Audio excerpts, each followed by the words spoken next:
숲속의 한 외딴 집. 저녁 준비가 한창입니다. 아직 요리법이 익지 않았는지 한참 화면을 들여다보는 여자. 그리고 영화는 갑자기 이 여자의 시점으로 전환이 됩니다.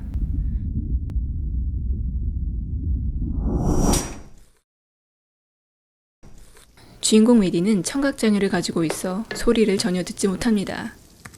때마침 옆집에 사는 사라가 문자를 보내고 메디의 집으로 건너옵니다. 메디의 소설을 읽고 책을 돌려주러 온 것입니다. How did you do that? How do you come up with that? 메디는 13살 때 뇌막염에 걸린 후 합병증으로 청각과 성대 기능을 상실했습니다. 하지만 글재주가 남달랐던 메디는 소설가로 성공을 하고 외딴 집에서 혼자 지내며 다음 소설을 준비하고 있었습니다. 사라와 얘기를 나누느라 깜빡 잊은 5분 때문에 요란스런 화재 경보기가 울리기 시작합니다.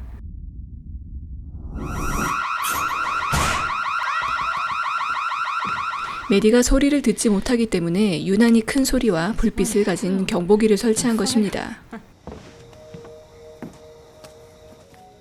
사라는 집으로 돌아가고 혼자 남게 된 메디. 다음 소설을 빨리 끝내야 하지만 도통 진도는 나가질 않고 계속해서 잡생각만 듭니다. 일은 하기 싫고 심심한 나머지 전 남자친구에게 영상통화를 해보는 메디. 하지만 곧 끊어버리고 바로 전화를 하는 그의 전화를 무시합니다.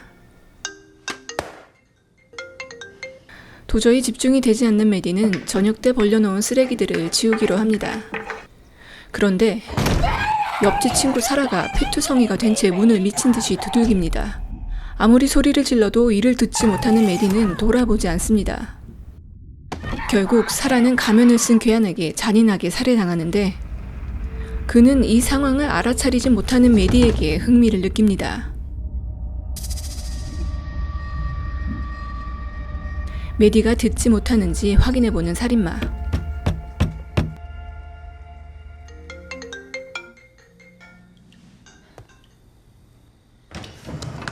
문을 열고 대담하게 들어가지만 메디는 이를 눈치채지 못합니다.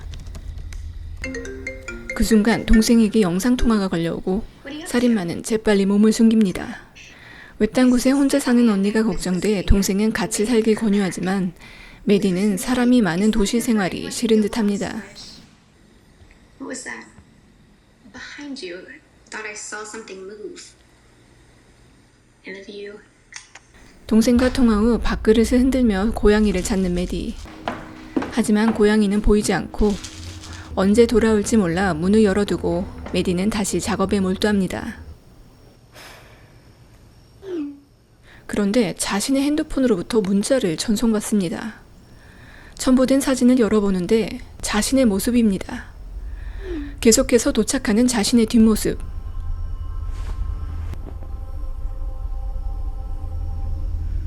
놀란 메디는 뒤를 돌아보고 열려있는 문을 닫기 위해 조심스럽게 다가갑니다.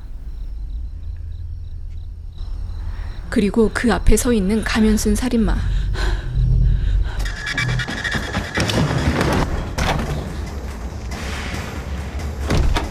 메디는 서둘러 집들의 문을 잠그기 시작하고 이를 즐기는 듯한 살인마. 메디와 살인마의 신경전이 시작됩니다. 노트북으로 도움을 요청하려 하지만 집안의 모든 전기를 끄는 탓에 인터넷 연결도 되지 않습니다. 칼로 메디를 위협하는 살인마. 자동차 타이어까지 다 찢어 도망갈 수 없게 만듭니다. 메디는 한 가닥 희망을 안고 립스틱으로 유리창에 메시지를 남깁니다.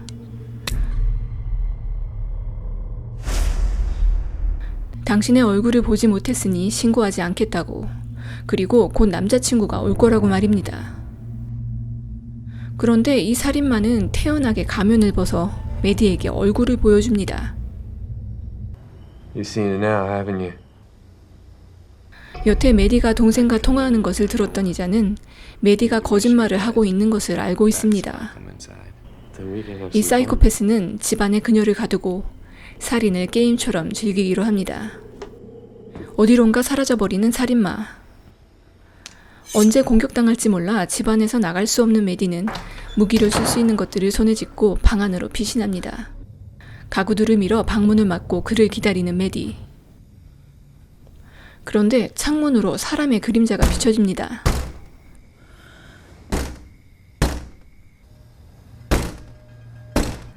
죽은 사라를 보여주며 장난까지 치는 사이코패스. 이에 충격을 받은 메디는 주저앉아 버립니다. 그때 사라가 집으로 올 때 뒷주머니에 핸드폰을 넣었던 것이 기억난 메디. 그녀의 핸드폰을 손에 넣기로 합니다.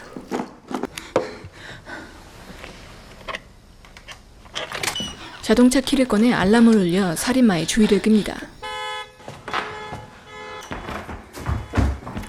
그가 돌아오기 전에 서둘러 핸드폰을 찾아야 하는데 도무지 손에 잡히지가 않습니다. 그 순간 살인마가 달려오고 재빨리 창문을 닫는 메디.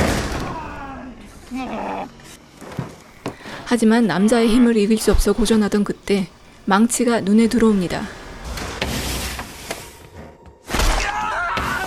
생각보다 메디는 만만치 않은 상대입니다.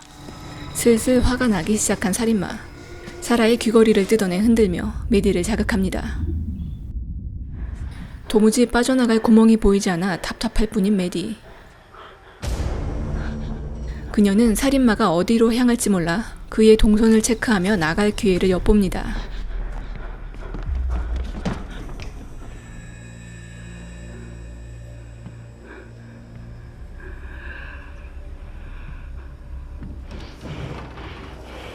드디어 살인마를 따돌리고 밖으로 나온 메디.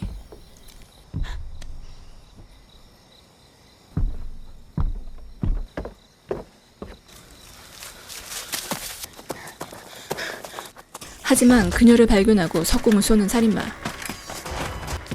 더 이상 도망갈 수 없어 다시 집 안으로 달려들어옵니다.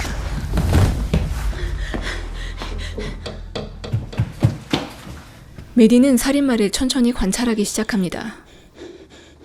그리고 그가 석궁을 한 번 쏘면 다시 장전하는데 시간이 좀 걸린다는 사실을 알아냅니다. 살인자가 어디 있는지 확인하고 지붕을 통해 도망가려는 메디.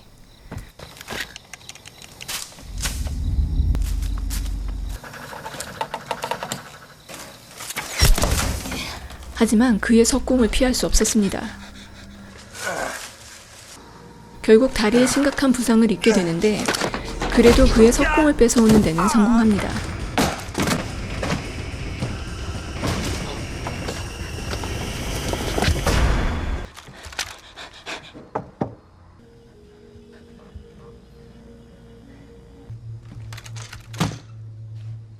메디는 그의 석궁에 새겨진 숫자를 보고 그가 살인을 게임처럼 즐기는 연쇄 살인마라는 사실을 알게 됩니다.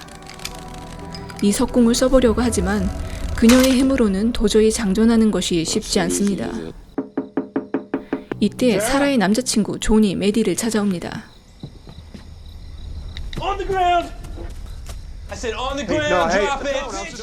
근데 이 살인마는 뻔뻔하게도 경찰 행세를 하며 존의 핸드폰을 손에 넣습니다. I responded to a call. Can I use your phone? Call for backup? Thanks. Yeah, I got a 719 here at 811. 아무래도 수상한 이 남자. 존이 핸드폰을 돌려받으며 살인마가 떨어뜨린 사라의 귀걸이를 발견하게 됩니다. 뭔가 잘못됐음을 직감한 존. Trashed your car pretty good, huh? Oh yeah, look at that. 거짓말로 유인해 그를 제압할 계획을 세우는데 Yeah, I think so. I'm not sure. 메디가 그만 실수를 한 것 같습니다. 메디의 부름에 고개를 돌린 존은 살인마에게 공격을 당하고 결국 죽음을 맞게 됩니다. 절망적인 상황에 여러 가지 경우의 수를 생각해보는 메디. 아무리 생각해봐도 결론은 한 가지로 귀결됩니다. 자신이 살인마에게 죽임을 당하는 것. 하지만 살인마가 예상 못한 단 한 가지 결말은 메디가 살인마를 죽이는 것입니다. Should wait a little 담배까지 while longer 피며 여유를 부리는 살인마. till she's lost some more blood. Oh, hey there. Welcome home, Puss. You're gonna see mommy very soon. 메디의 고양이를 발견하고 해치려는 순간 석궁을 장전하는데 성공한 메디. 하지만 화살을 떨어뜨리고 그것을 주우려다 심각한 부상을 입게 됩니다.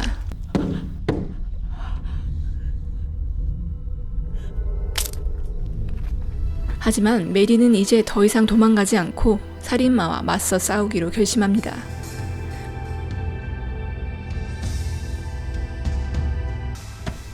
혹시라도 자신이 죽고 살인마가 도망갈 경우를 생각해 자신이 쓰던 소설에 범인의 인상착의와 메시지를 남깁니다.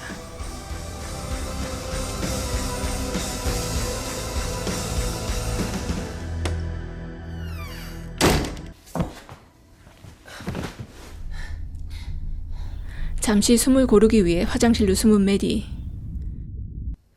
그런데 이미 살인마는 그녀의 뒤에 있습니다. You know what?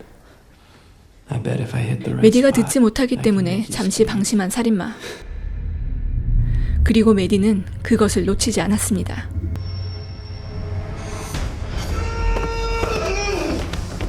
살인마에게 칼을 꽂아놓고 도망 나온 메디. 하지만 아무래도 피를 너무 많이 흘린 것 같습니다.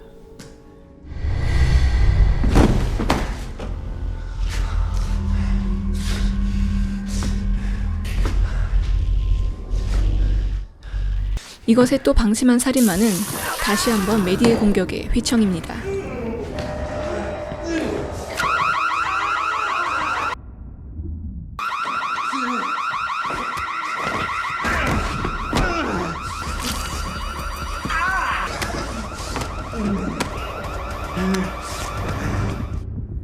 살인마의 공격에 숨이 끊어질 것 같은 메디. 하지만 그녀는 마지막 순간까지 포기하지 않았습니다.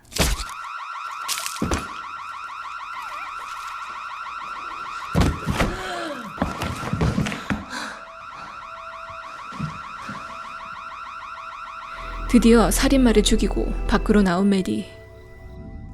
그녀의 미소는 무엇을 의미하는 걸까요? 이 영화는 청각장애를 가지고 있는 주인공의 특성상 영화 초반을 제외하곤 대사가 거의 없습니다. 등장인물도 매우 적고 한 장소에서만 벌어지는 일임에도 불구하고 러닝타임을 꽉 채우는 연출력이 뛰어난 영화입니다. 물론 세밀한 부분을 따지기 시작하면 완벽하게 들어맞지 않는 부분들이 많지만 긴장감을 늦출 수 없게 만드는 완급 조절이 매우 좋았던 스릴러 영화 허쉬였습니다.